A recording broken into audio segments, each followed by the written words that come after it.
Recommendations to be considered during storage and transport of bagged grain.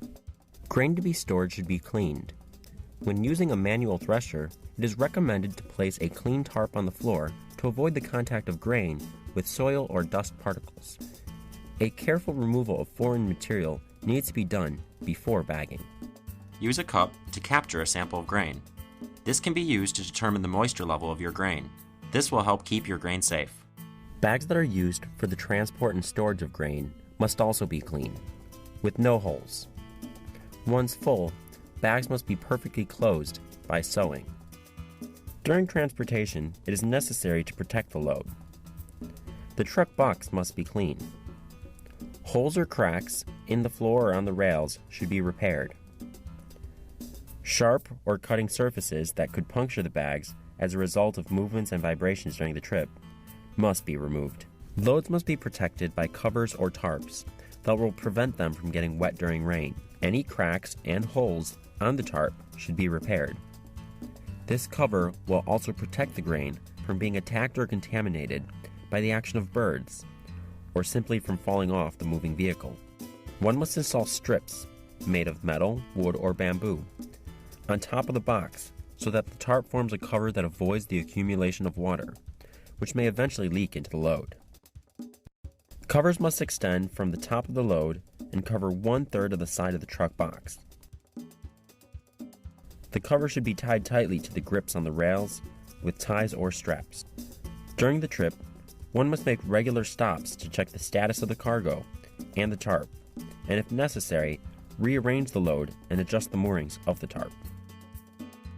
The sacks or bags should be stowed indoors in a clean, well-ventilated, and closed premise. When using smaller storage outbuildings, which are usually located on farms, make sure that these are elevated from the floor area.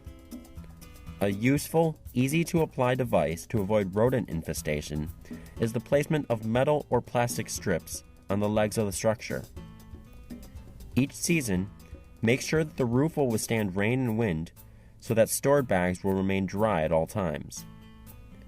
The walls also need to provide protection against water and some sort of secure closure to keep the grain safe. On larger storage buildings, it is important to conduct seasonal inspections and repairs of roof and walls. This will prevent any moisture from getting inside the building. Install metal screens on ventilation orifices that allow air to circulate freely, but keep insects and rodents away. The entrance door should also provide a solid and secure closure. Inside the storage building, bags must be protected from the attack of rodents that may enter. Bait stations can be placed around the building, trying to place them close to the walls and corners.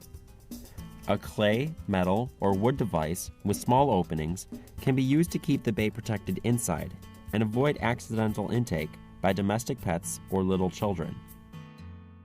Grain bags must be stored over pallets or platforms, away from the moisture of the floor, and to allow air to circulate freely under the stored bags.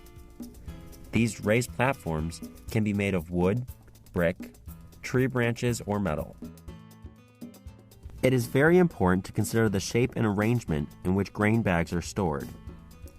Bags must be placed in a way that they will lock one to the other, and by doing so, the entire stack will be more stable and secure. The technique will be different if you use individual pallets or larger platforms, as shown in the animation. If individual pallets are used, it is recommended to stock no more than 8 layers in height. For larger platforms, the height could be more, when a stable configuration through the locking of bags in each layer was maintained. Make sure to leave enough room of separation between the stacks of bags and the outer walls. Also, enough room must be kept between the stacks to allow for an easy access.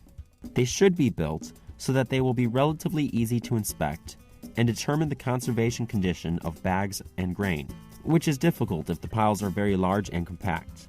If there are problems, such as rodent, insect attacks, or bacteria and fungi activity, continuous and frequent inspections will allow us to apply corrective measures immediately after the problem has been detected. Under high humidity and high temperature during storage, it will be required to conduct periodic rotations of the bags so that they can be aired out. Early detection of problems will permit to apply corrective measures immediately as they appear.